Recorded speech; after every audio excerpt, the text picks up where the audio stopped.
Oh, hey, sorry. Oh my God, you ruined it. Um, your second question, I just started looking at your questions. Um, I don't there. Thanks. Yeah, Thanks. there's no difference between the roto rankings and the head-to-head rankings. None at all. Well, I think there is. Sorry, let me rephrase that. I don't put anything in. I think Joey did something with that, but I don't know what he did. Yeah, I think he messed around with the way the projections come out into He doing. definitely at least eliminated one category because if you do it like DeAndre Jordan and Andre Drummond like move way up, I'm pretty sure. Yeah, So and he I did was something. like, I kind of It said was like that's a little too much because like DeAndre Jordan was like in the top 12 or something like that for a while, and then he adjusted it. it's not anyway. It might be good. It's not sanctioned by me, which is fine. But I don't know. I can't answer your second question there. All right. Cool. Yeah, I think we're gonna.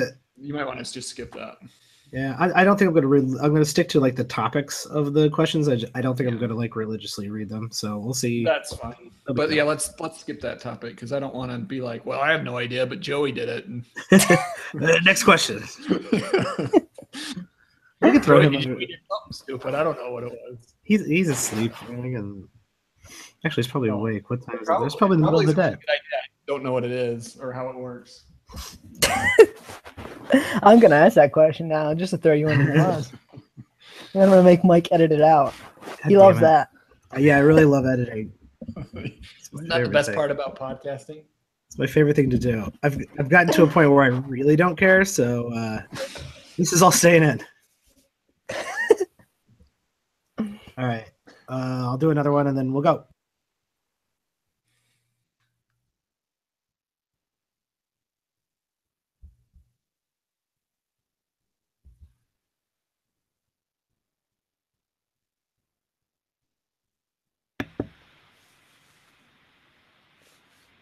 Hello, everybody, and welcome back to another episode of Watching the Boxes Fantasy Basketball Podcast. I am your host, Mike Catron, and joining me, as always, is my co-host, Tyler Watts. What's up, Tyler?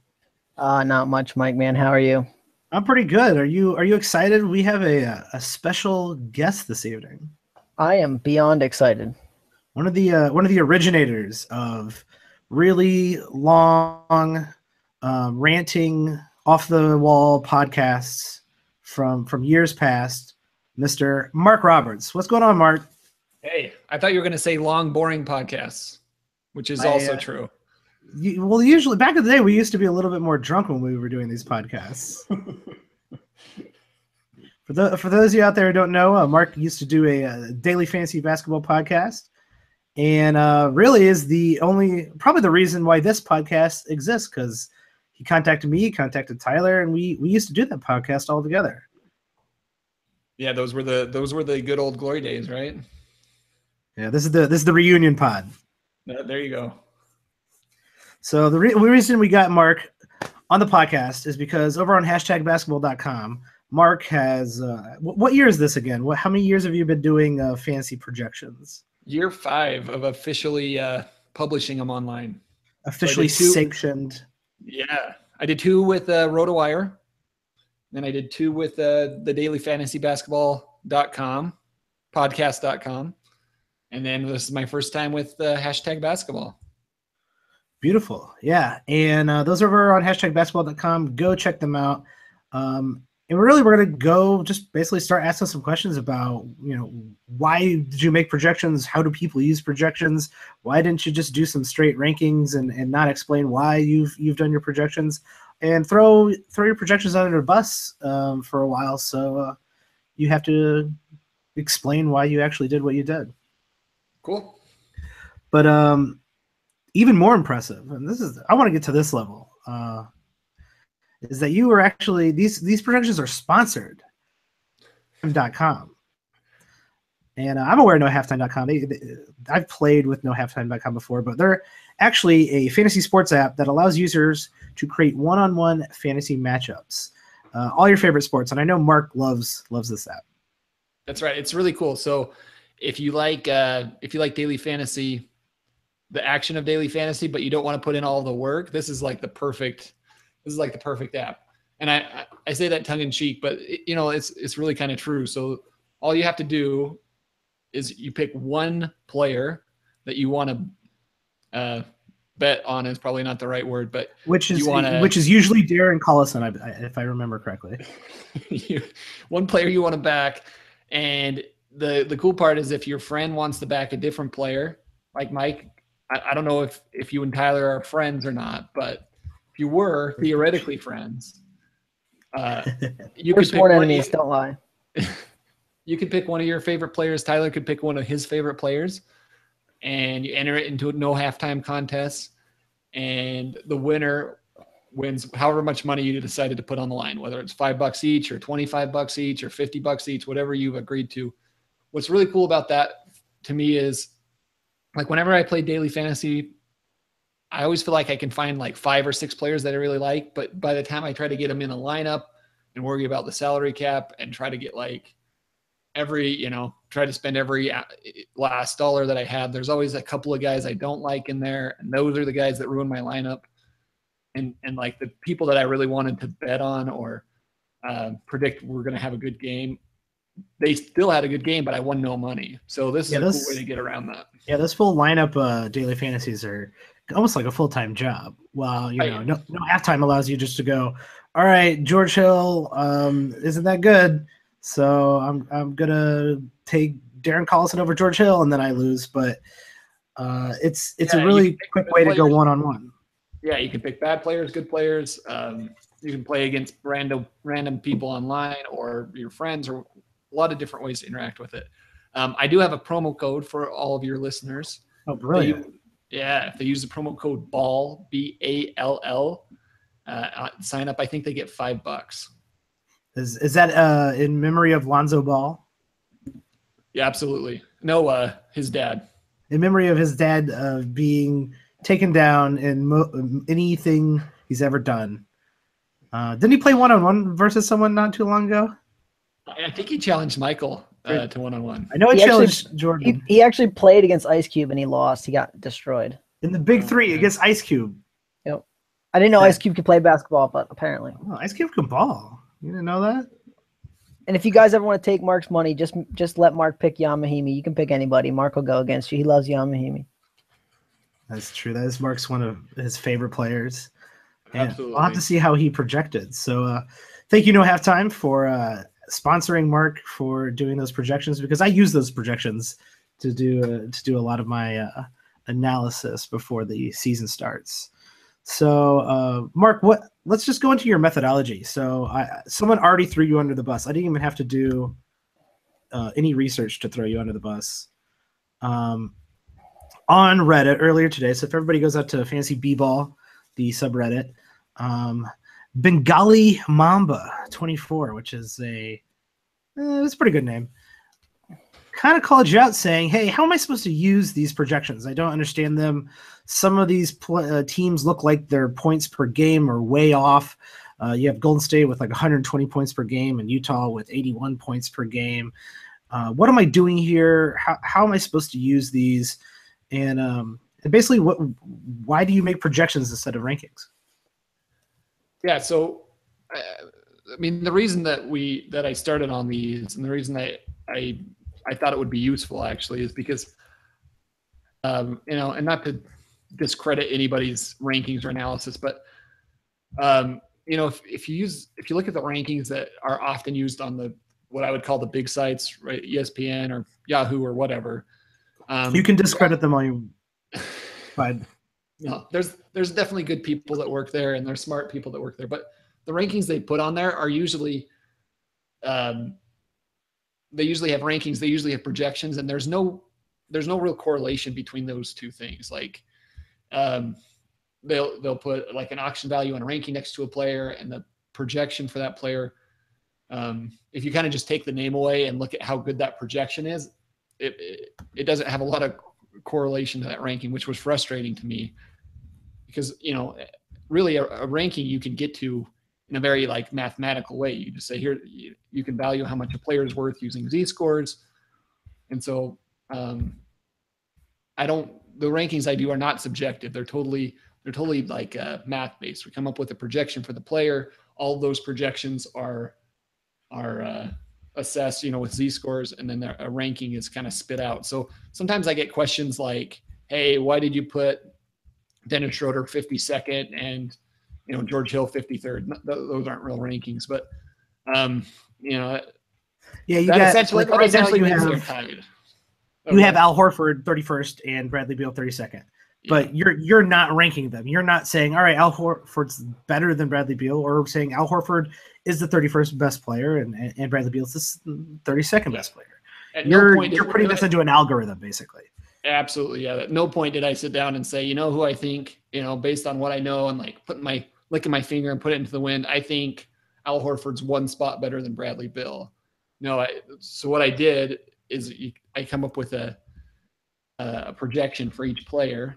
And I can give you a little information how that works, but feel free to go into it because I'm kind of interested. So it kind of looks like I don't know where you start, but most of it looks like it's adjusted based on minutes per game. Yeah. So the basis of this, really the fundamental starting point is that with few exceptions, players generally on a per possession basis produce about the same statistical output every season. There are some like career curves. So players in their second and third year are generally better than they were the year before, and players in their 13th and 14th year are generally worse. But on a per possession basis, NBA players are like incredibly consistent year over year in their statistical production. So it's a bit of a bell curve, right? So, some of the early guys, some of those people where if you're just doing rankings, you're not doing projections. You're like, okay, who's my second year player who's going to take a leap? Instead, you're taking their stats and going, all right, if they did take a leap, what would that look like statistically per possession? Right. So what I start with, for every player, I'll look at their last 3 years on a per possession basis. So take away the pace that their team plays at, which makes it, has a big impact on their stats. Take away the minutes that they've played per game and just look at their stats on a per possession basis. So I have LeBron James pulled up in my system right now. 3 years ago, he averaged 36 points per game per possession, per 100 possessions. 2 years ago, he averaged 36 points per 100 possessions. Last year, he averaged 35 points per 100 possessions.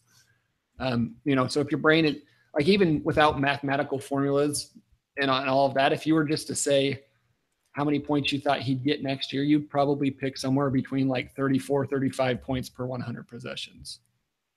Yeah. That's right. That makes a ton of sense. So do you kind of, lump those players into sort of like categories, saying like, all right, here are my young players, here are my guys who are in their prime, where they're going to be consistent, they're still going to be high level, and here are the guys on the tail end of their career, they're going to drop off. And then is there a consistency with how you would adjust those three different types of players? Yeah, that's a good question. The first year, that's exactly how I did it. As I said, basically based on the year that you are in the league, here's what generally happens to guards, to wing players and big men the next year. It's evolved a little bit since then, and I think in a way that is even better. What I do is, for all of the players, based on their per possession production, I identify similar players. So it's based on their stats. It's also based on their age and position. So give me a player that we can use as an example. Let's go with CJ McCollum. Okay.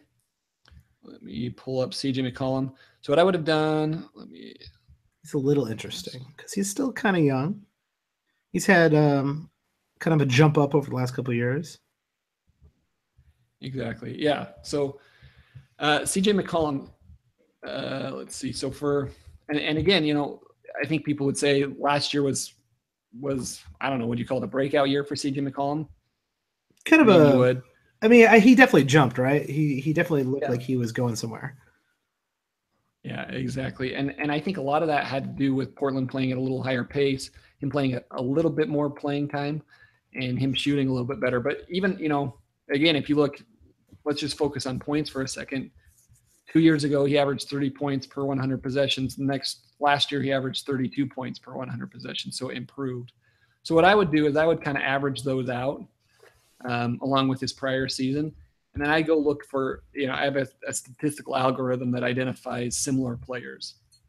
So, for example, some players who have similar seasons as C.J. McCollum had last year was Ben Gordon in 2008. Joe Johnson way back in 2006 is a pretty similar season. Klay Thompson in 2015. Ray Allen in the year 2000. Peja Stojakovic in 2002. So you're going way back. You're going the way back time machine. Yep. Any player that kind of measures out on a per possession basis as being a very similar player, I'll look at those seasons, and then I'll look at what happens the next season with all of those guys. So in general, that group of similar players I just read to you, they got a little bit better. They made about 10% more threes per 100 possessions than they did the prior year. So I think, if CJ McCollum kind of follows that trend, he's likely to increase his 3-point production again this season. Well, I hope so, because he is a keeper in one of my leagues. That'd be great. This is a lot more intricate than me just looking at two players and go, would I rather draft Klay Thompson or would I rather draft Marc Gasol? Whatever. That's how I'm doing my rankings. This is actually got a historical background. You're putting a ton of effort into making these projections. Yeah. So what I do is, so I run that through for every single player. We look at their historical performance. We kind of look at what similar players do and come up with a per 100 possession projection for the next season for 2017, 2018. And that's really the science behind all of this. The art comes in when I start trying to assign playing time to each of these players. So I feel pretty confident that the per 100 possession projections I've come up with are pretty good, at least baseline of what we could expect, statistically speaking. But then, I try to go through for every single team and assign out all of the minutes that a team has to each player. Like another thing that's always been frustrating to me as I've looked at other projections is that you'll see, they'll have like 4 or 5 of the people in the starting lineup projected for like 36 or 37 minutes a game. And then they'll have a couple people off the bench getting 24 minutes a game. And it's just like, there's no way that all these players play this amount of minutes. So you're going team by team, looking at their depth chart and saying, all right, there's this many minutes to go around for these positions. Here's what I think their rotation is going to be. And then do you adjust that as you see more evidence on their rotation throughout the preseason? Yeah, so let's stick with Portland for a second. And the other thing I look at is how the coaches have historically doled out minutes. So, for example, like there are some coaches that play, Minnesota, Thibodeau plays like a ton of minutes. His starters a ton of minutes. So I've got the Minnesota starters projected for way more minutes than we would some of the the Lakers, who I don't think they played anybody over 30 minutes a game. Ingram might have been right there last season. So we take that into account when I'm projecting minutes. But yeah, also if I'm uncertain about what a lineup's going to look like, I try to reflect that uncertainty in their playing time. Like Portland's got a lot of big guys who could or could not play minutes this season. Davis, Noah Vonleh, Myers Leonard, Zach Collins. They're all probably going to play behind Nurkic and Al-Farouq Aminu, but who plays and how many minutes they play is honestly, to me, a mystery at this point. So I projected, I think Collins, Ed Davis, Noah Vonleh, and Myers Leonard all about 18 minutes a game. As we learn more about what's going to happen to their rotation, say Collins kind of emerges as the first guy off the bench, then his projected minutes are going to go up. And correspondingly, let's just say Myers Leonard falls out of the rotations. Those minutes are going to come from Myers Leonard. Yeah, you're also doing this as like a total minutes, right? I think some people make the mistake of they do it like each position gets 48 minutes in a single game. And they don't account for the fact that LeBron James is going to miss 5 games this year, and this guy's going to miss 5 games. And You're looking at as like a total minutes throughout the season.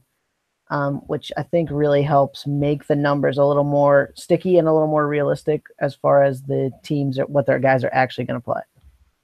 Yeah, exactly. That, durability is definitely taken into account. It's hard to project how many games a guy is likely to miss, but it is good. I think what these rankings value is the fact that if a guy's missed a lot of games in his history, he's going to drop down the rankings because I'm only going to project him for, say 70 games instead of 78 or 80 games.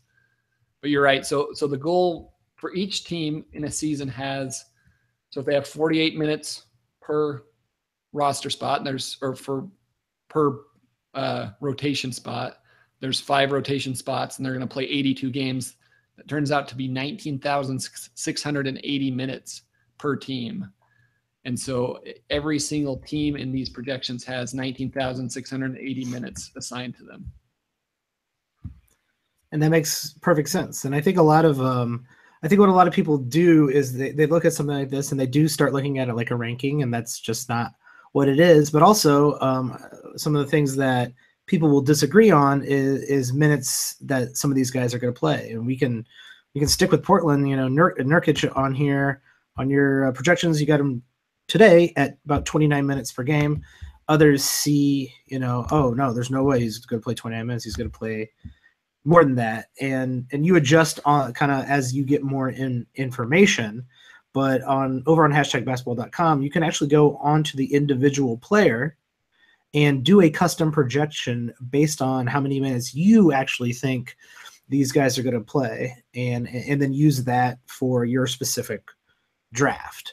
How would you suggest people use this when prepping for their upcoming fantasy drafts? No, that is really a cool tool that is available on #basketball. Is you can change the playing time and see where that player would come out. So the projections are essentially intended to be a baseline. Like what they really are is it's a mathematical way to look back and say, historically speaking, what's a good baseline, or maybe a different way to look at it is what's a good over-under for each category for this player next season.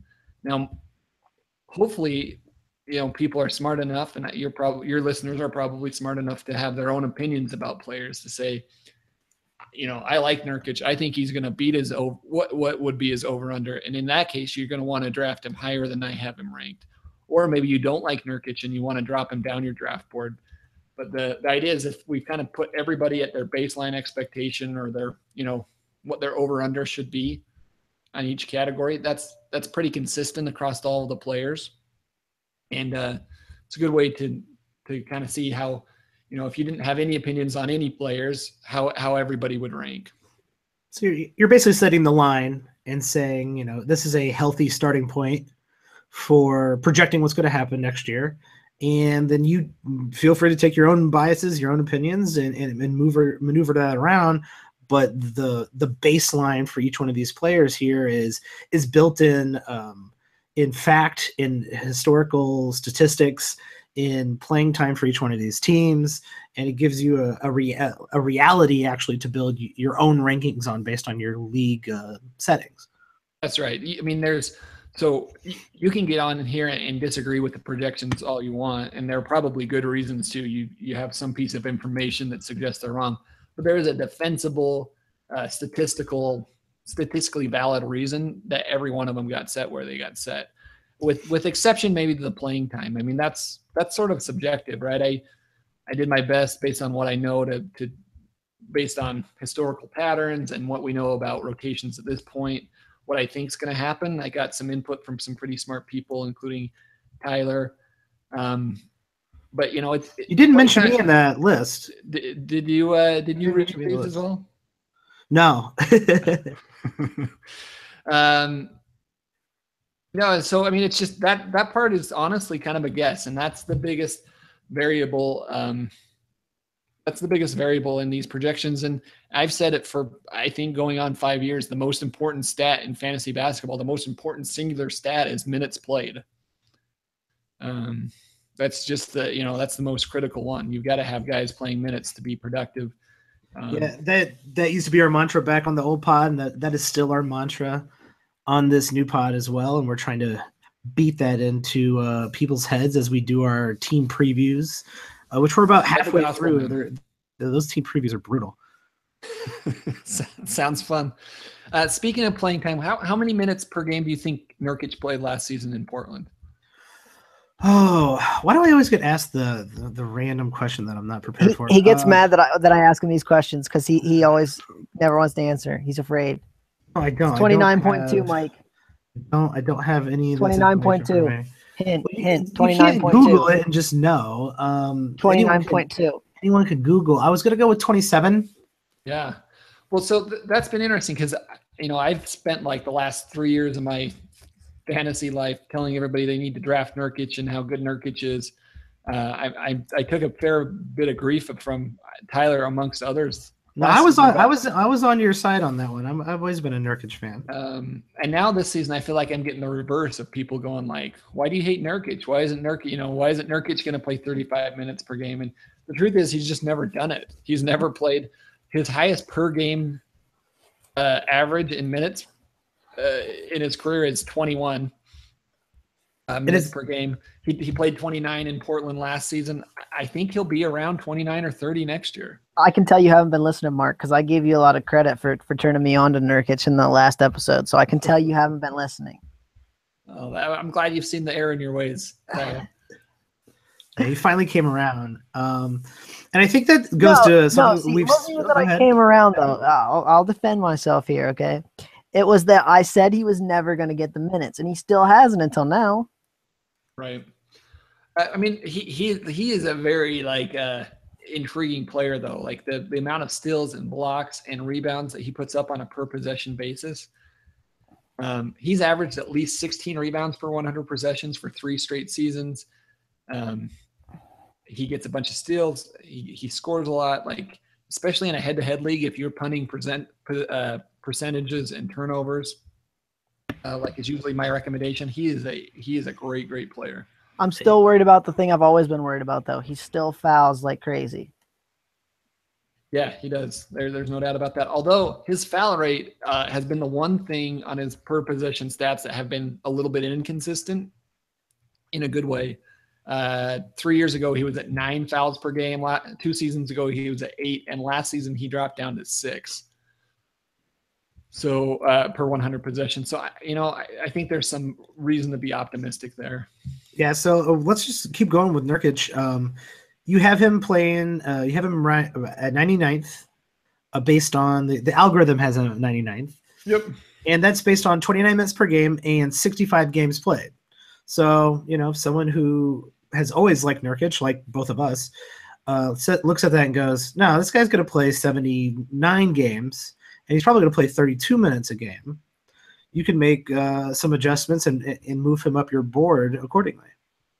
Right. So at that level, I would think he is in an 8 category league. If you're ignoring turnovers, he's probably a top.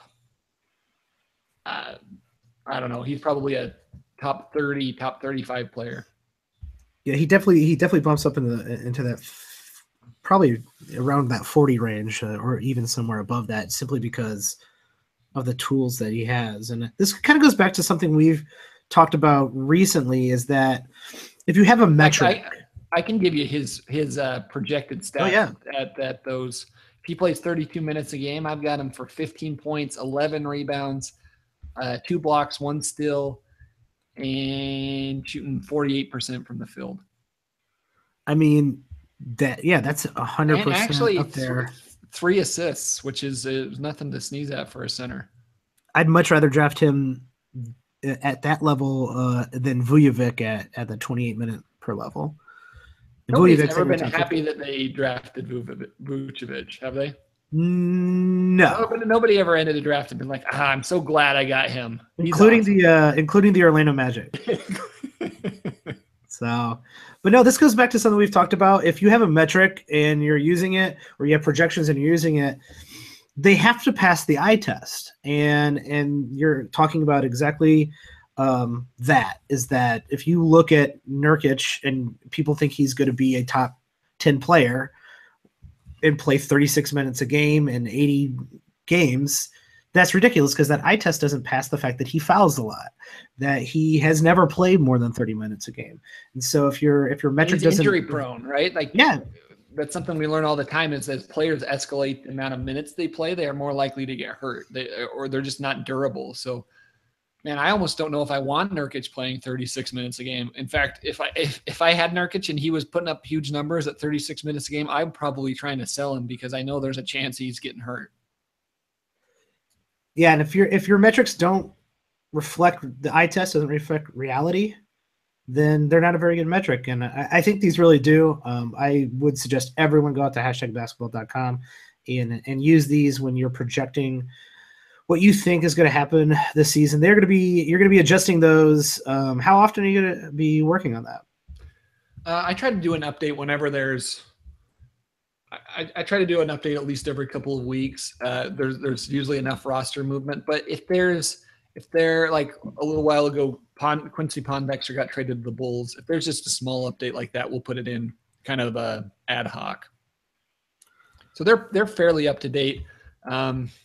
Every player on every roster at this point is put into those rankings, and there's a projection for every player on a roster.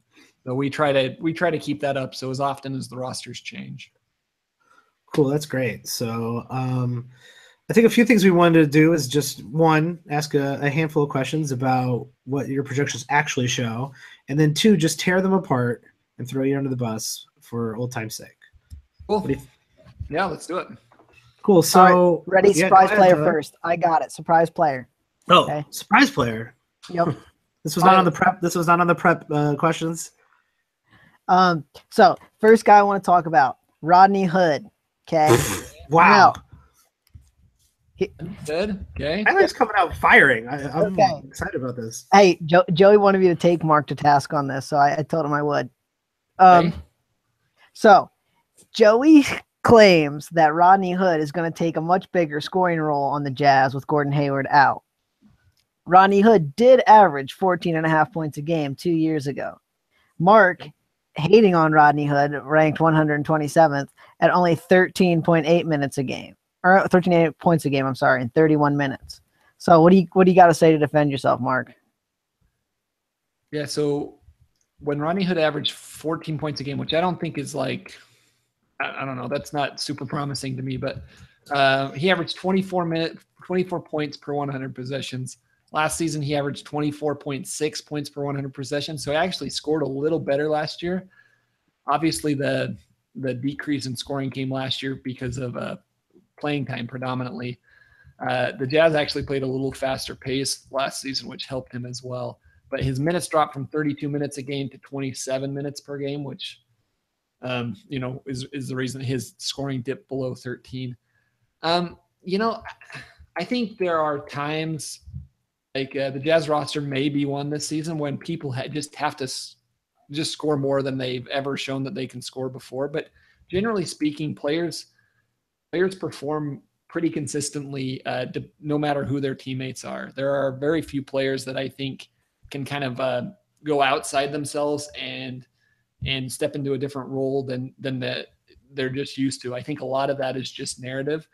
And actually what I've noticed in the cases where that happens, where somebody just, fills a scoring void where they they're not the number one option on a team, but that they're kind of forced to do that. They end up taking a lot more shots. Their points per game might go up a little bit. But generally what you'll see is a decrease in their field goal percentage.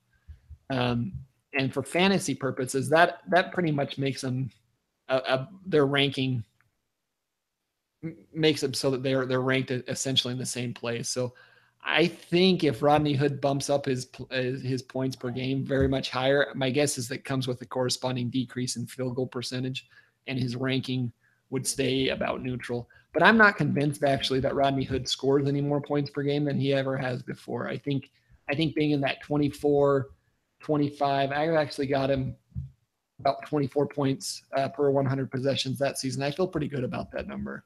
I'm actually with you there. Joey thinks you're wrong. I'll just let you know that. But I'm more in your camp. Stand behind your convictions, Tyler. I do think Now, here's the thing I do think that might up his scoring is that I think with Ricky Rubio on the team, I think they might get a few more possessions and play at a tiny bit of a faster pace just because Rubio can get a few more steals for him. They got Cephalosha, who's a good steals guy. So I think they might try to get out in transition a little tiny bit more with Rubio on the team.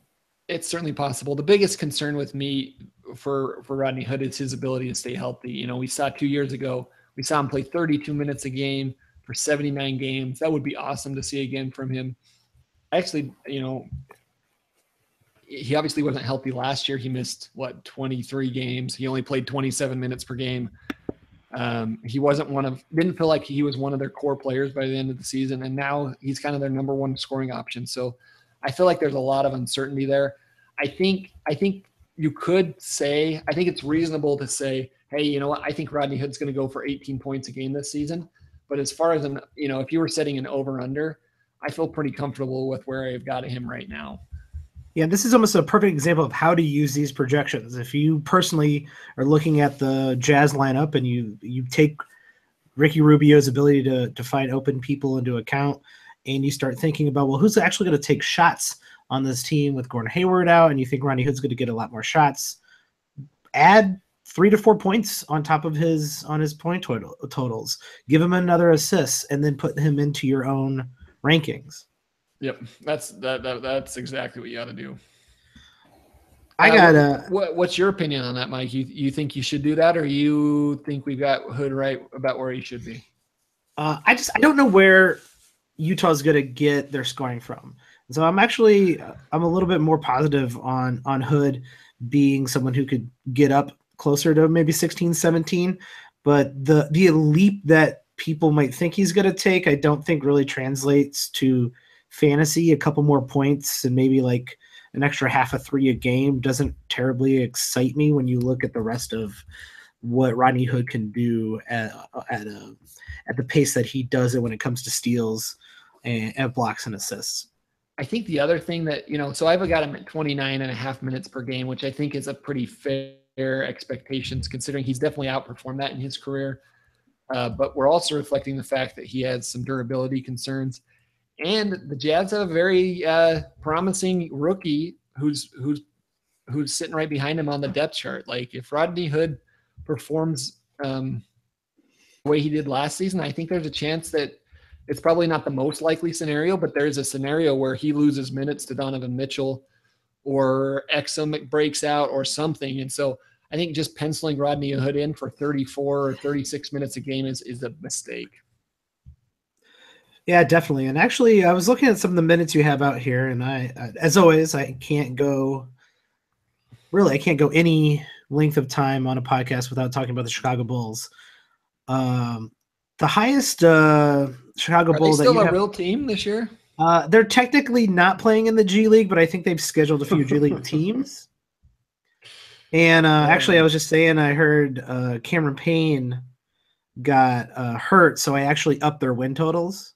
I do have to say this. So what I usually do is I go through and put a playing time number on every single player, and then I go through and look at each team and I rebalance the minutes.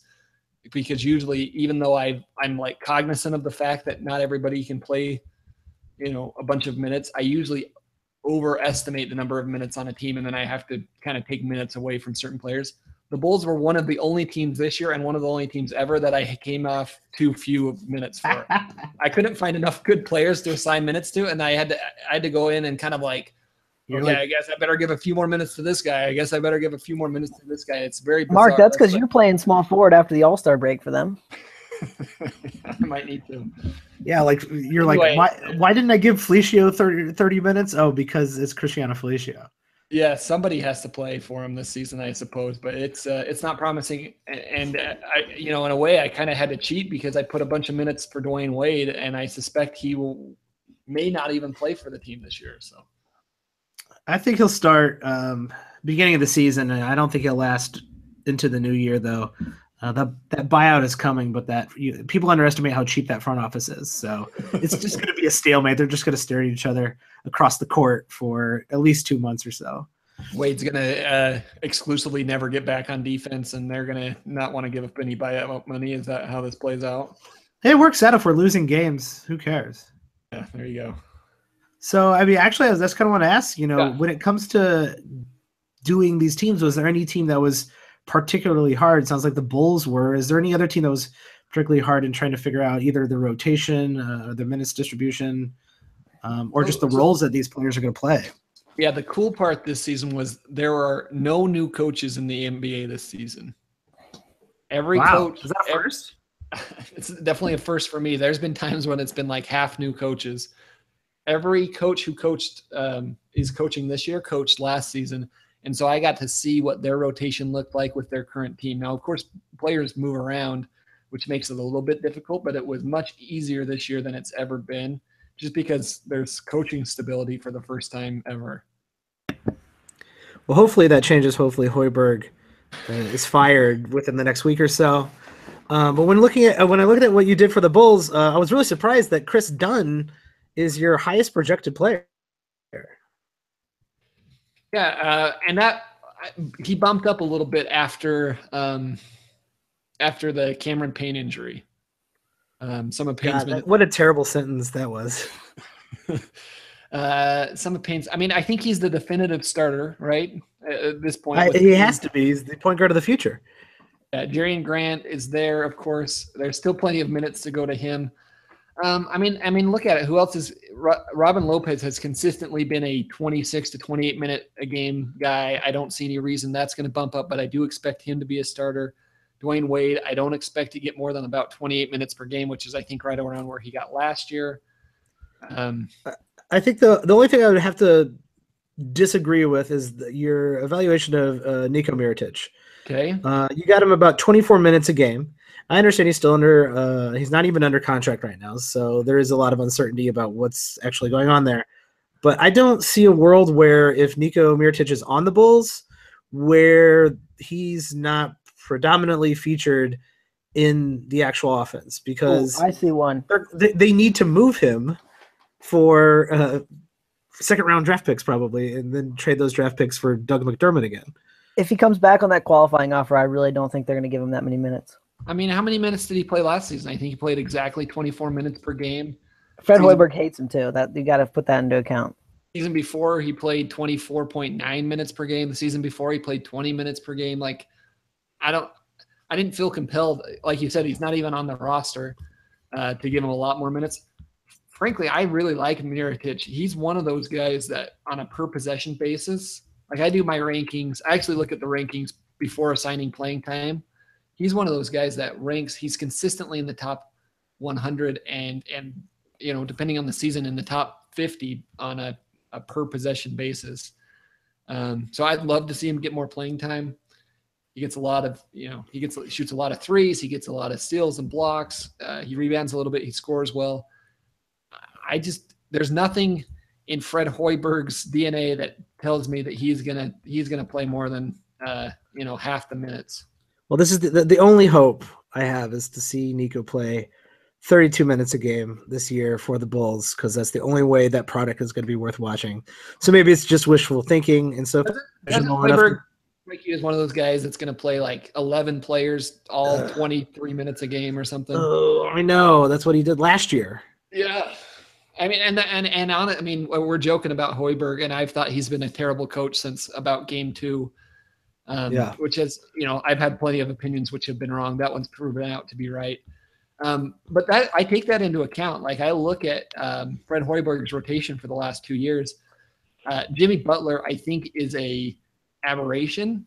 But other than that, Pau Gasol played 32 minutes a game. Derrick Rose played 32 minutes a game for him. Last year, Dwayne Wade played 30 minutes a game for him. Other than that, he's never played anybody over 30 minutes per game in any of his rotation. He likes to put the guys right around like 26 to 27 minutes per game and have a bunch of guys sitting there. Well, and I think we see this too with other teams that are young, is that they try different guys in big minutes on different nights. And so like one night, Denzel Valentine will get 30 minutes and then the next night he'll get 15. And so I think that Valentine is another one of my favorite guys. I hope he gets playing time this year. I've got him slotted in for 24. I'd love to see him get more minutes, but I just don't have a lot of faith that Hoiberg's gonna get him in, at least until Dwayne Wade's off the roster. I'm with you there. Yeah, we actually recently did for the deep dives podcast over on hashtag basketball, did a Central Division review, and this is really Fred Hoiberg's chance to shine because he's not having to argue with Jimmy Butler in the offense. He has the full confidence of a really terrible front office, and so if he can coach, which I really haven't seen that, but if he can coach, he's got guys who at least fit somewhat of what he's trying to do in certain spots. If he can coach, let's see it. Let's see you actually do it. What surprises me is someone like is it Brooks in Orlando? Yeah, he does the same stuff with his minutes. Frank Vogel. Oh, it's Vogel. Where did Brooks go? Scotty Brooks. He quit, man. Washington. Oh, he's in Washington. That's right. I get those two. Those guys look alike. They do kind of, yeah. No, they don't. You guys are crazy. They must be the same dude. But they do the same stuff in Orlando, and Orlando has a weird minutes distribution as well, and that's reflected in the projections. Yeah, you want to talk about them for a minute? Yeah, absolutely, because a lot of people, kind of similar to Nico, a lot of people think if Aaron Gordon suddenly gets a lot of playing time, he's going to be a breakout candidate as well. And yeah, he's one of those guys. So you can tell there's a few guys I've got at like 29 and a half minutes, which basically means like I think they should get some playing time this season. There's evidence that they should get some playing time. They should get into that 30-minute threshold, but there's something holding me back from getting him there. That's where I've got Aaron Gordon right now. Last season, same coach, he played 28.7 minutes per game. It's not like Aaron Gordon wasn't the most talented player on that team too. It's not like the roster's really changed that much. So I don't have like a great reason. I don't see the Frank Vogel quote saying, I made a huge mistake last year. I need to play Aaron Gordon a bunch more minutes. He's just a better player than anybody else on my roster. Like, I don't see that. I don't see any reason other than we all know Aaron Gordon is good and should be playing more to bump him up to the 30 to 32 minute range. And so I've got him right there at 29 and a half, which is, again, I tried to set it at a place where you could equally go over or under. I think you can make a pretty strong case it could be less than that. Well, yeah, I mean, I think they added Isaac, right, who his probably best position in the NBA is at 4. It's not like they can move one of those two guys down to the 5 because they've got Vucevic, they've got Biyombo.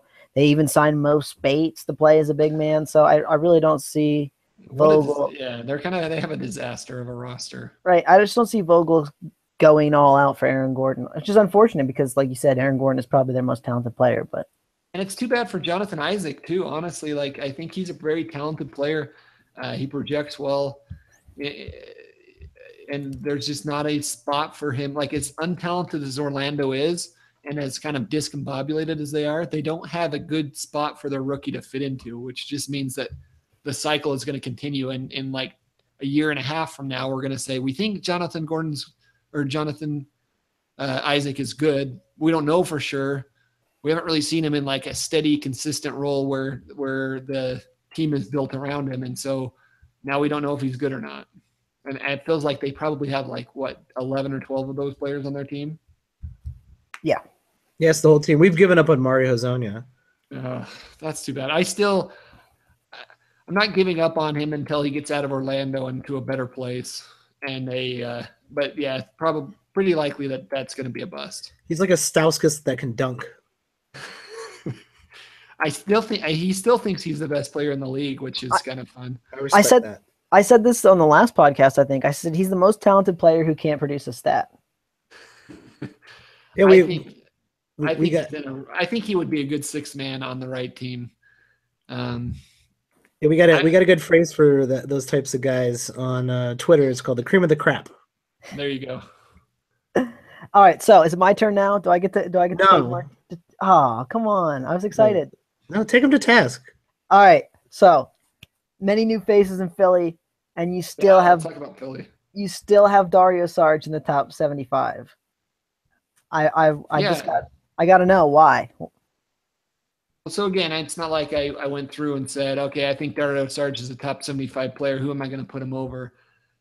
So let's start off by talking about his minutes. First of all, Saric, I'm pulling up his stats still. He's showed evidence last year that he's very durable, right? Like the fact that I've got him projected, he played 81 games last year. The fact that I've got him projected for 80 games this season boosts his ranking. If you go to his per game rankings, which is an option on the hashtag basketball website where you can kind of ignore the games projection and just look at the per game projections, I think you'd see that his ranking drops a little bit that way. The other thing is, they've got a lot of young guys. Saric played 26 minutes a game. I've got him projected for 27 this season. I don't know if that's a starter or if that's coming off the bench.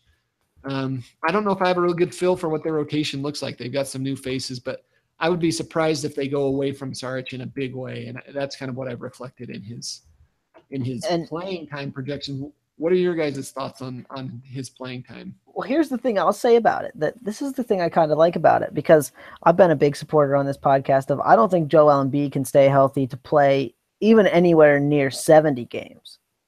Yeah, I've got him for 57, which I think is about right. So I think that's going to open up some extra minutes for Saric and also some extra shot attempts. And I think Saric could easily be a guy who gets kind of undervalued in drafts this year because Ben Simmons is going to play power forward / point guard, and Embiid is going to take up a lot of the shots, and Saric is going to kind of be on the back burner. And I think Saric is going to have a big role in this team. I just wouldn't be surprised if he figures out a way to play, on a per possession basis. He's a pretty good scorer. He gets a lot of rebounds for a small forward, power forward type. I mean, I think his passing is more often applauded. But really, he averages 11 or almost 12 rebounds per 100 possessions last season. That translates to about 6.5 based on the minutes he played. He shoots some 3-pointers. So he's a fantasy friendly player. I think one way or another, whether it's through injuries or earning the playing time, I'm just not going to be surprised if he plays 26 to 28 minutes per game. And even if Philly is relatively healthy, that sounds like a pretty fair estimate. He should be kind of used as a 6-man type of player. And if the situation's right and Saric is really useful, why wouldn't he close games with the first team as well if it makes sense, which does start moving him towards almost 30 minutes a game? Yeah, wouldn't it be surprising if he, for him to take a step back? I think we're talking about him playing 22, 23 minutes per game. That doesn't – I don't know. He was really good last season. I'd be surprised even with the additions of Simmons and J.J. Redick and Fultz and hopefully Embiid for a full season.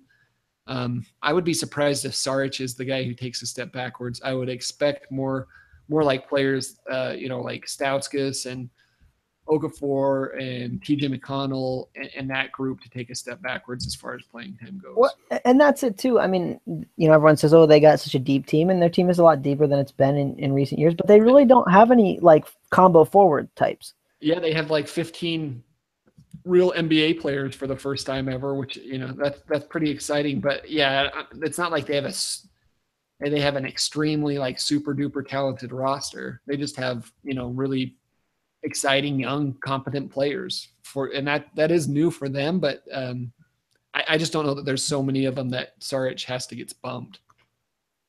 Speaking of Markelle Fultz, you got him ranked pretty low here. The projections have him at 153. You don't really have him, even though he looks like he get a steal and a half a block a game. His shooting does hurt him. His free throw does hurt him. How do you project rookies like Fultz? Yeah, that's probably the most, I think the most interesting part of these projections was the hardest to figure out is what to do with rookies.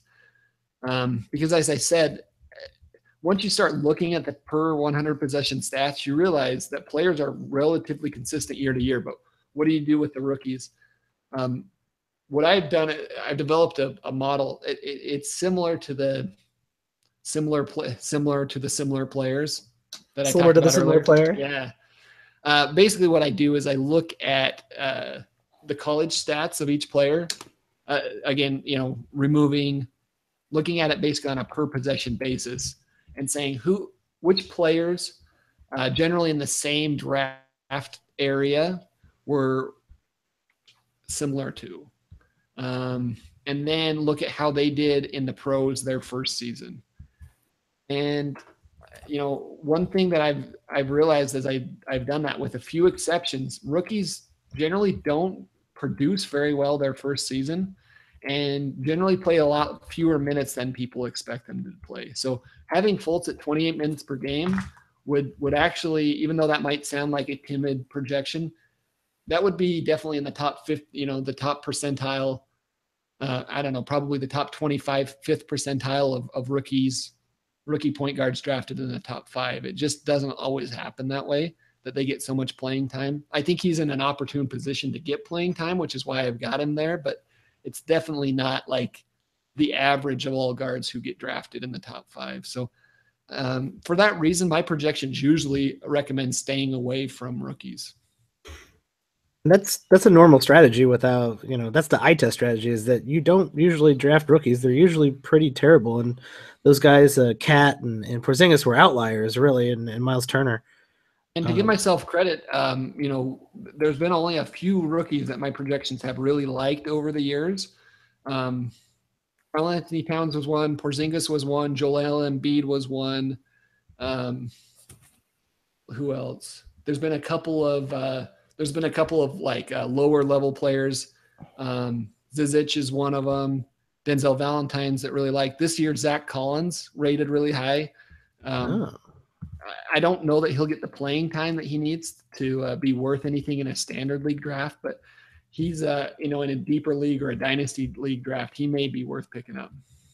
I know Atlanta's got some room for people to play. So yeah, sorry, not John Collins, although he ranked pretty high too. Well, that's John Collins. This is Portland Zach Collins, the guy they picked 10th. They traded up and picked 10th. Oh yeah, that's right. So Tyler has to keep me on the name where people are. Yeah, he had a terrible summer league. Yes, and people are kind of out on him, but his college production suggests he could be a pretty good NBA player. He looks awful small still, just like a kind of a frail body, which I don't love. But I think that in time he could be a real good player. So I got another rookie question for you. Are you pegging Dennis Smith to be one of the biggest quote unquote busts this year then? A lot of people are super high on him because they don't see another starting point guard there in Dallas, and they think he's going to get a ton of minutes. And obviously your projections are not super high on him. So what are you thinking about Dennis Smith? Yeah, so where do we have him ranked? 146th in 8 category leagues. So here's the things that worry me, probably in order, about Dennis Smith is Rick Carlisle has not been like a huge advocate of rookies, and has always had sort of a tumultuous relationship with point guards outside of like historic great Jason Kidd. So that concerns me. Is Dennis Smith really going to be able to play a bunch of minutes this season? I haven't put I think it's at 29 or 28.5, which again, for a guy who was drafted 9th if you went back and looked at all of the 9th overall picks and how many minutes they played in their first season, I would guess that Dennis Smith playing 28.5 or 29 minutes per game would rank probably in the top 5 of all time.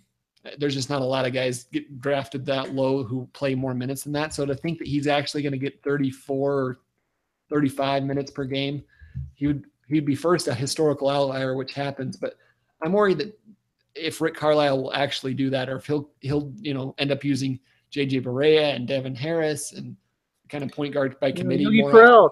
Don't forget about the great Yogi Ferrell. He's not an NBA player, Mike. Be quiet. Oh my God, he's great. Seth Curry, he has all sorts of guard options to use. The other thing is Dennis Smith is no exception here. Rookie point guards generally struggle with their shooting percentages. So in a head-to-head league, I think Dennis Smith will be more interesting, where you could choose to punt those. In a roto league or a head-to-head league where you care about percentages and turnovers, I think Dennis Smith is really going to struggle in those categories if he in fact has a heavy load to carry in that Dallas offense.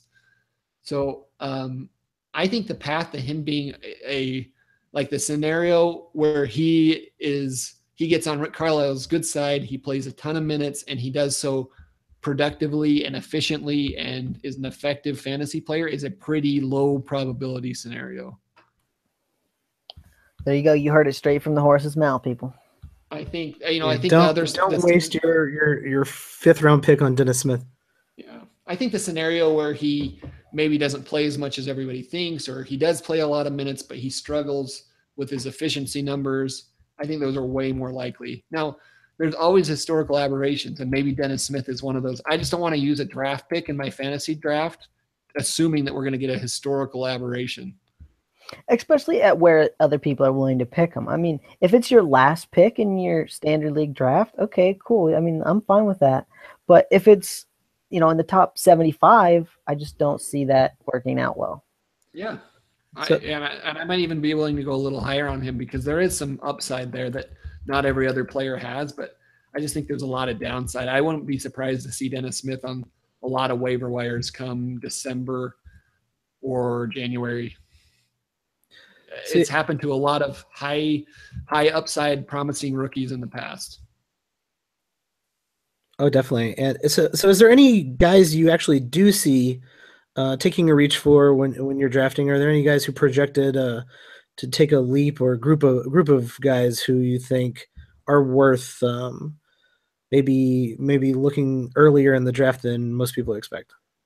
Yeah, and of course, I mean the thing that we always talk about and we always preach, it all depends on your league settings, right? Know your league settings, because if you play with turnovers or you don't play with turnovers, or you focus on percentages, that changes the value of players pretty drastically. But if we're just talking about a standard 8 category league, I think the players that I haven't gone out and done a lot of research on where other people have these players. I've got Westbrook 3rd, which is lower than most people have him. I've got Harden and Curry above him. I probably a little higher on Curry than everybody else is the consensus I'm gaining. I don't feel bad about that. Curry, even as a rookie, has been a phenomenal fantasy producer. Even when he was dealing with all of those injuries, he's just a very fantasy friendly player. I think I probably have Nikola Jokic. I don't know actually where he's coming out in drafts. I've got him ranked like in the top 12 or 13, depending on league format. Which I think he's starting to move into that top 10 discussion. He's got a lot of hype behind him. Okay, so maybe I'm not as high on him as I think I am. I was surprised to see how high he came out, frankly. Let's see who else. Miles Turner, I know has gotten a lot of hype as well. He is 23rd in my rankings. Embiid is probably the very most difficult guy to value. On a per possession basis, he's essentially the best player in the league.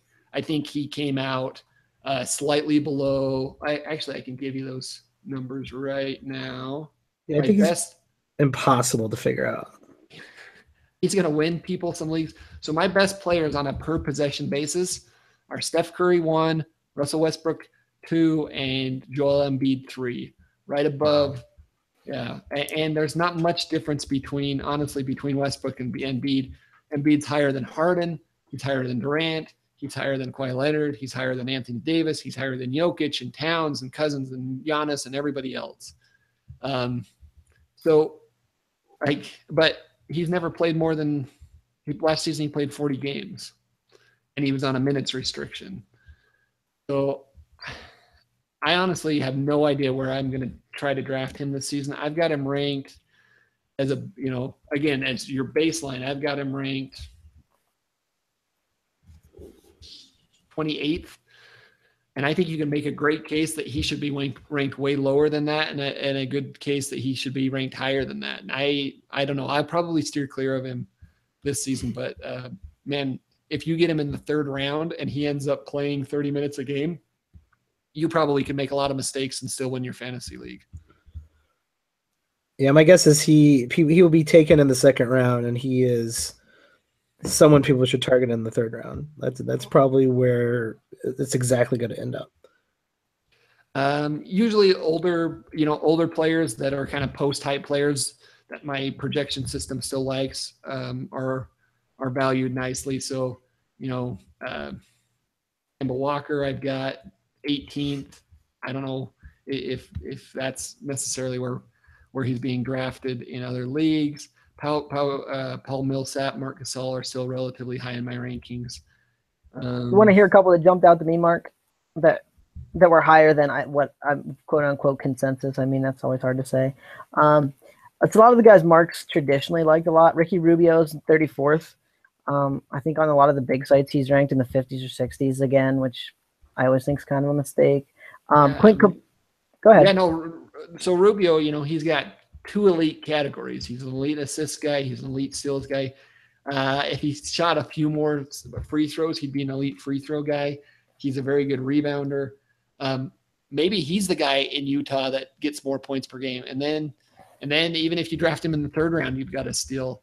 I don't know why Rubio is so often ranked low. If his elite categories were, I don't know, say points and assists instead of steals and assists, he would probably rank 20 spots higher. But for some reason, because his points total is low, I think he gets dropped a lot in rankings. Well, and I think too that he's really good at one of the smallest numbers in steals, and he's bad in the biggest number, which is points. And so people have a hard time kind of melding those numbers down to, like you say, Z scores. And they look at them as just like, oh, he only averages 10 points a game. What a fool. Right. Another guy. I feel great about Rubio. I'd be happy to draft him at spot 50. Yeah, me too. Another guy that looks higher than what kind of the consensus have him is Clint Capella. It's another guy you're kind of always on. And I never really know why people hate this guy so much, but I'll let you say your bit about Clint Capella, ranked 59th. Yeah, and I've actually got, to the degree that people have looked at our rankings, I've gotten a little bit of feedback that says they think I've got him ranked too low. Wow. Who are these people? Yeah, good question. I know Joey definitely thought he should be a little bit higher. The great thing about Capella is he, on a per possession basis, he's near elite in rebounds. He gets a lot of block shots. He shoots a really high percentage. He scores a little bit. He gets some steals as well. I think even his projections are a little bit skewed by the fact that he played so much with Dwight Howard and he played out of position. That said, he's never played a lot of minutes in his life in any of the seasons before. I've only got him projected at 26 minutes per game. If we bump that up and had him play, normal starters minutes, like 28 or 30 minutes per game or 32, he would really shoot up the rankings.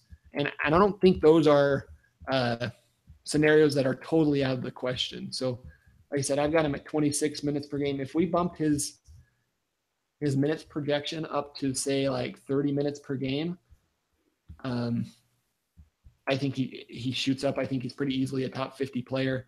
And then if you're in a head-to-head league where you're punting free throw percentage, which is, he's made drastic improvements in his free throw percentage. He's gone from 17% to 38% to 53%. So all terrible percentages, but an improvement nonetheless. If he improves at all in the free throw percentage, or if you're punting free throw percentage, again, I think he climbs the rankings pretty high there. He's just really, really good.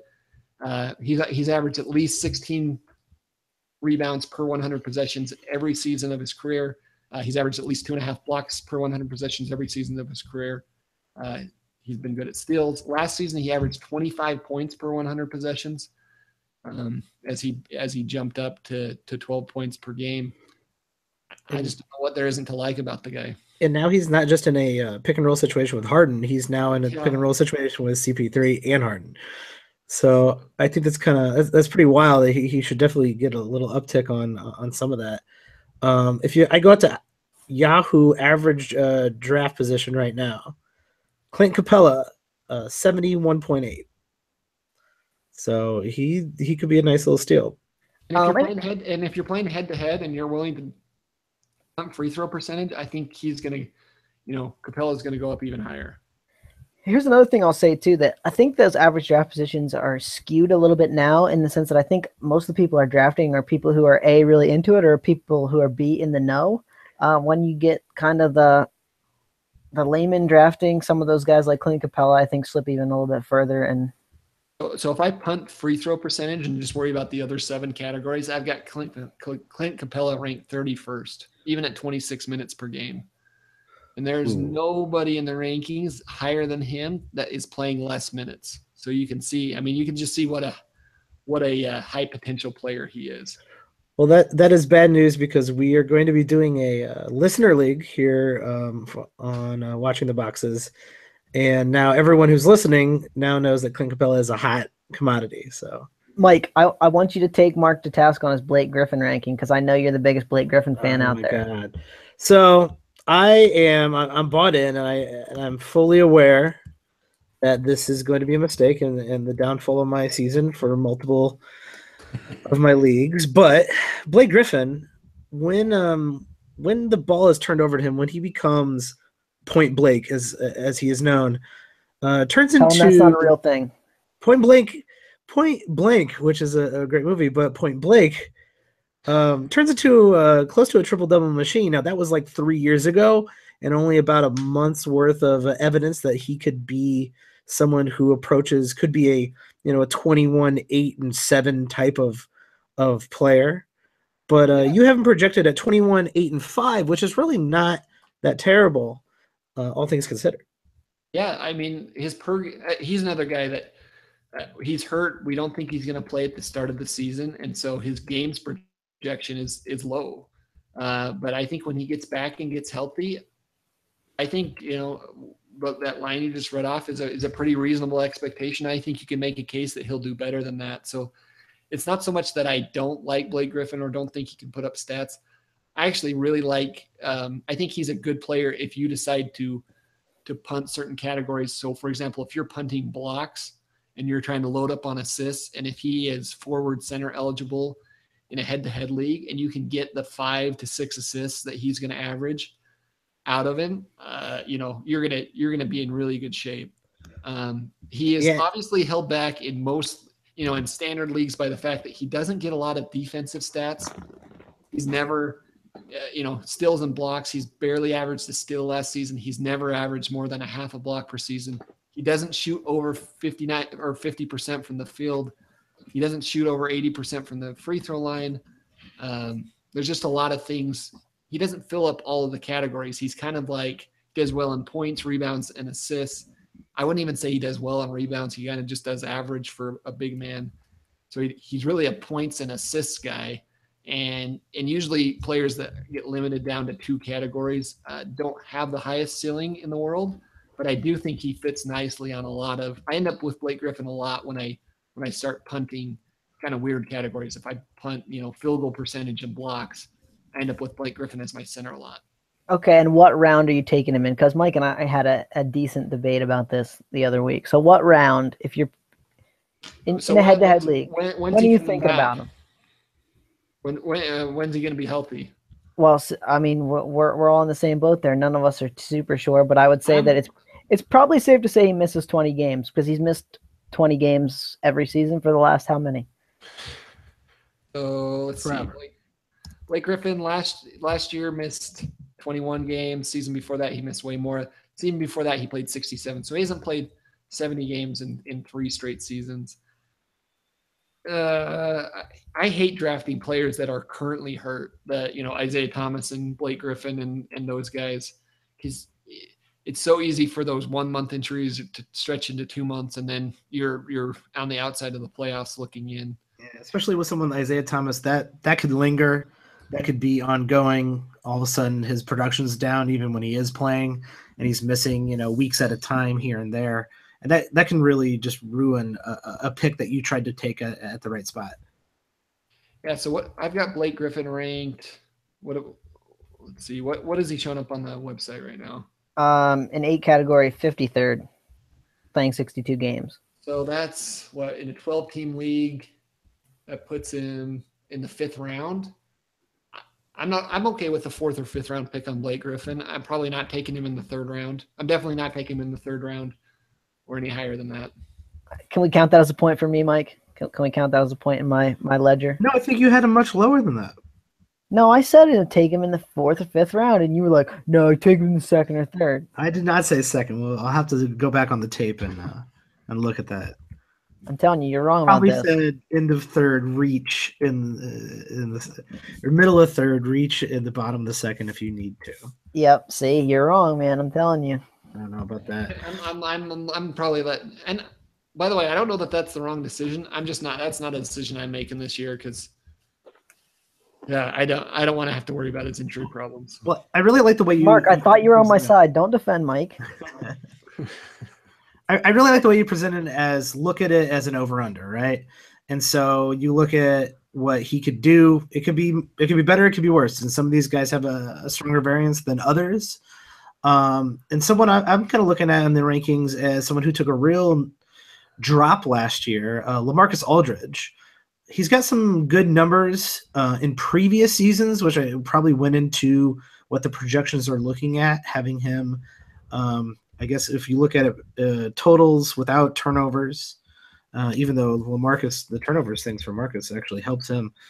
LaMarcus is ranked 56th, and that's a little bit higher than he was last year. Does the fact that if someone falls off, so let's say LaMarcus just takes a hard fall. This last year he took a bad fall. This year it's even worse. Do the projections really work well with someone who just falls off the planet if they're looking kind of like 3-4 seasons back? Yeah, so I mean, it's going to take all of those pieces of information. It's going to rely most heavily on what happened last season. Actually, is how it works. My biggest weight is going to be on what happened last season, but it does kind of estimate that there's a scenario where Aldridge kind of regresses to the mean. Last year was the aberration and that he gets better. With that said, his similar players right now at this point in his career, we're looking at Sam Perkins, a young Sam Perkins, Luis Scola, Rick Smits, Al Jefferson, David West, Marc Gasol, the original Larry Nance. Those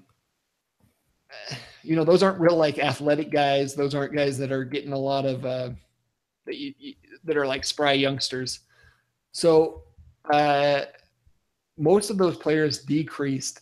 They're trending downwards. So for example, I think if we look at his points per possession, I expect them to go down about 7% next season. I think his steals and rebounds take about a 4% hit. I think his shooting percentage goes down a couple of percentage points. So I think he's on the downward side on a per possession basis. That's no knock against him. That's just what happens to power forwards on their age 31, age 32 season. It's pretty common for that to happen. So it's a little bit of a mix, right? I think probably the performance he put up last season is unlike any other season he had. It's a bigger drop off than you would expect at this point in his career.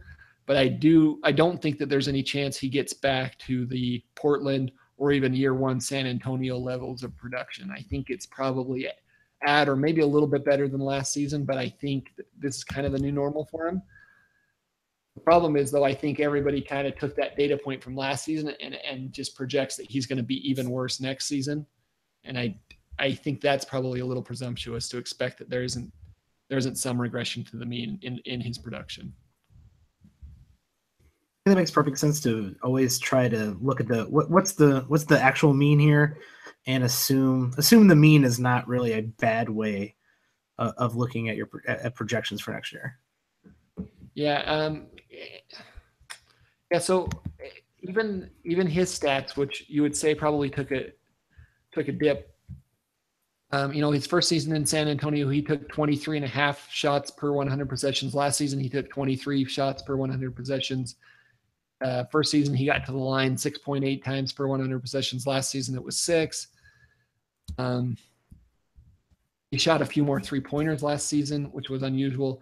His offensive rebounds, he had 4 the first season, 3.8 last season. His assists were up a little bit. His steals were up a little bit. His blocks were up a little bit. So his scoring percentage his shooting percentage went down, but I think that might be a function of three-pointers, his three-point shots, more than almost anything else. I think I just think he's changing the phase he is at in his career. I don't know that I see a huge I don't know if I think last season was as disappointing as most people assume. I just don't, the Spurs don't play people as much as the Blazers do. And so he's not going to get the same amount of playing time. He always played 36, 35 minutes per game in Portland. I think those days are definitely over for him. But, that 17 points, 7 rebounds, 2 assists, 1 block sort of stat line that he put up last season, I think is probably doable again, if not a little bit better. All right, my turn. I'm ready for that. Go. All right. So you said that minutes were the most important thing, and I'm with you there, but I'm going to talk about one guy who, even with 30 minutes a game, his projection's looking not so hot, and that's Brandon Ingram. Now, Brandon Ingram was pretty bad for quite a while last season and then played a little better near the end. Even in 30 minutes a game, he is ranked 177th, and he is projected to play 78 games. So you are not believing in a step forward for Brandon Ingram this year, Mark? I am believing in a step forward. He was really bad last season, like really almost historically bad last season on a per 100 possession. So think about all the numbers that we've been citing, that 25 and 30 and 35 points per 100 possessions. He averaged 16 points per 100 possessions last season. That's bad. That's really bad. And he averaged 6.8 rebounds per 100 possessions, which is really bad for a forward. And for someone as tall with as long arms as he has, too. I mean, that's just really bad. On a per possession basis last year, I think he was so take away playing time. Just look at how everybody did on a per possession basis last year. I think he ranked about 325th is what I've got him at. His ranking was similar out there. So he was outside the top 300 just on what he gave you every single possession compared to all the other players in the league. So I do think he improves. His similar players, though, are not that promising. Xavier Henry, CJ Miles, James Young, Austin Rivers, Martell Webster. The 2 promising ones that I've got in his list, Jakar Sampson actually shows up on his. There's 3 guys that are promising in his, so he's kind of got a spotted similar players. Giannis Antetokounmpo comes up as his 5th most similar player. Gordon Hayward and Harrison Barnes. Now, if you remember, Gordon Hayward and Antetokounmpo are extremely good players at this point in their career. If you go back and look at their rookie season, which is in their career that they were similar to Ingram, they were both very, very poor players. So I think that, if he's going to improve and get better, that's the trajectory that he has to follow. But they took remarkable steps forward every single season to get to where they're at. So I expect him to get, significantly better in several of his categories. My projections have him getting at least 10% better in his points, blocks, steals, assists, rebounds, some of them up to 20% better. I think he takes a lot more field goal attempts. I think he takes more free throw attempts. I think he takes more 3-pointers.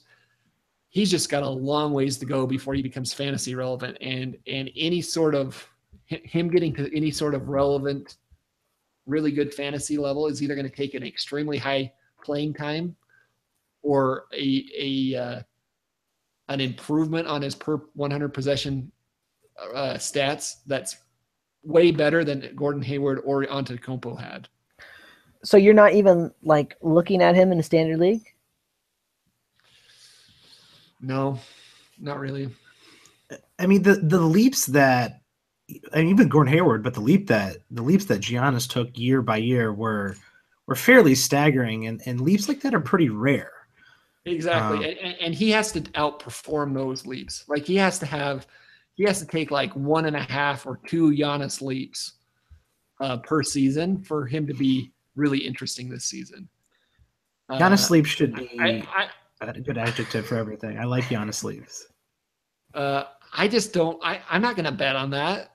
It's possible. There's not like a 0% chance that happens, but I don't want to bet anything that's going to happen next season. There's a chance he ends up really good. There's also a chance that he ends up being CJ Miles or James Young, I think. Well, and and like you said earlier, he didn't really show us anything last year that should like get us really excited. And yet I see people like picking him right around pick 100 in drafts sometimes, and it's like he was one of the worst players in NBA history who's ever gotten, from a purely production, just looking at their stats, one of the worst players that's ever gotten 28 minutes per game. Now it makes sense, right? The Lakers were terrible. They were trying to lose. They want to get their young guys some playing time. He has a ton of potential, but just as far as what he put up across the board, there's been very few people that have been as unproductive as he has and has played as many minutes. Yeah, he is only 20, so the ability to take a leap is still within there. But there wasn't a lot of games or outlier games where you had to stop what you were doing and go check out the Brandon Ingram game, you know? No one on Twitter was like Brandon Ingram alert. Like, that didn't happen last year. I can give you a lot of other players that were high potential guys that flamed out that are, had similar first seasons to him. Nikolai Skitsavili from Denver in 2002. Wow. It's bad when you got to read the team and the year. That's a bad guy when you got to read the team and the year. Atlanta's rookie lottery pick from 2000. I remember him. He should have been good. Stanley Johnson. We had a discussion about him last time about how Stanley Johnson can't play. Just a ton of guys, and like I said, there are a few of those guys that were terrible in first season, like Giannis and Gordon Hayward and Harrison Barnes, that eventually progressed out of those. And I think Ingram could do that. I just not next season. Maybe year 3, maybe year 4. And I guess my overall point that I wanted to make here was not only am I not believing in a breakout, but I'm thinking even if the Lakers come out tomorrow and say he's playing 35 minutes a game, I still don't think he's going to be that good. He won't be. So 30. Here's what I've got him for 30. So again, this is factoring in pretty significant improvements in every single category for him. If we bumped him up to 35 minutes a game, I think he averages something like 12 points, 5 rebounds, 3 assists, 1 steal, a half a block on like 42% shooting and like 64% from the line. He might get up to 1 3-pointer. He's probably like, that's something he probably can be drafted at that point, especially in like a 12-team league. But he's probably a borderline player at that point. Nothing more than a flyer. Tyler, do you have any other questions for Mark? Any other players that are really pissing you off there at the bottom of the other rankings? No, I'm happy. It was great to have Mark on in the sense that Mark has just thought about this a ton, and he's always very knowledgeable about what he's talking about. So it's always good to talk to Mark. Hey, thanks. Yeah, these projections are really some of the best I've seen, and why I started using them over the last couple of years. I said it on Twitter, and I'll stand by it. Best projections on the web, man. They're the best ones out there. That's very kind of you guys to say. I work hard on them. Obviously, I think it's a good, like we said before, it's a good baseline. It's a good place to kind of center your over under for a player. But certainly, if you have strong feelings about a player, if you think Dennis Smith is going to be awesome, don't listen to what I say. Go draft with your gut. Make sure you end up with the team of players you like, because you're going to be stuck with them most likely for the rest of the season. Yeah, we really appreciate you coming on and talking about these projections and bringing the gang back together. Do you have anything else you want to plug or anything else going on that you have planned for the season? So yeah, just a reminder, if you want to play no halftime, use the promo code BALL. You get a $5 credit to your account. And I think Tyler has committed and is willing to, we've done this before. I think for the last 4 seasons, I think Tyler's willing to help me out this season to do custom rankings. So we can take these same projections. You give us your league parameters, how many teams you have, what categories you use. I always have a couple of guys who play in 20 category leagues. We can accommodate that pretty quickly and produce rankings fit just for your league. I think that's one of the most important things maybe to sign off on is fantasy basketball. There are so many different leagues and different league parameters, and not every league, if you make a custom league that uses weird categories, you can't expect the same players to be at the top of the rankings. So Make sure you know your league settings. Make sure you know how that affects your rankings. And if you don't know, you can reach out to me or Tyler or Mike or whoever on Twitter and ask for custom rankings. Give us your league parameters, and we can send you custom rankings. Where can we find you on Twitter? So at Mark F. Roberts, that's Mark with a C and middle initial F. Come on, you got to say your famous thing. Come on, start over. Say it right. It's a tag. It's a phrase, man. You got that copyrighted. I'm out of practice, I guess. Mark with a C, just like Marc Gasol. There you go. That's what happens when Marc Gasol retires? What are the kids gonna do in 10 years? Like, who the hell is Marc Gasol? Oh man, I hope nobody ever asks that. Marc Gasol is probably my favorite, not just because of his name. He's one of my favorite players in the league, for sure. I always end up drafting Marc Gasol. He always ends up falling. He's so good. He's so fun to watch. Just to sit down and like watch him play basketball. He's one of the part of what I love about Marc Gasol is he's got like the least defined arms in the NBA. They just look like flabby, but he's so dang good anyways. Yeah, I even once definitely has the dad bod. He does. Yeah, he's all super handsome too. I once came to almost a severe bar argument in LA during Marc Gasol's like defensive player of the year over some guy who was trying to fight me basically because I said Marc Gasol was better than Paul Gasol at the time. Oh yeah, and I was like, this is not even an argument. Everyone agrees with me. He's like, you're in LA, man. I don't know anything about basketball. He didn't say that. He did with his the other words he said. Yeah. He implied it. He definitely said that. No, LA fans, they definitely have their own beliefs over there. There's something else. So yeah, if people want those custom rankings, if you're in a crazy league, see, Mark is much nicer than I am. If you came to me and said I am in a 20 category league, I would tell you to drive off a cliff. But Mark is saying I'm going to help you.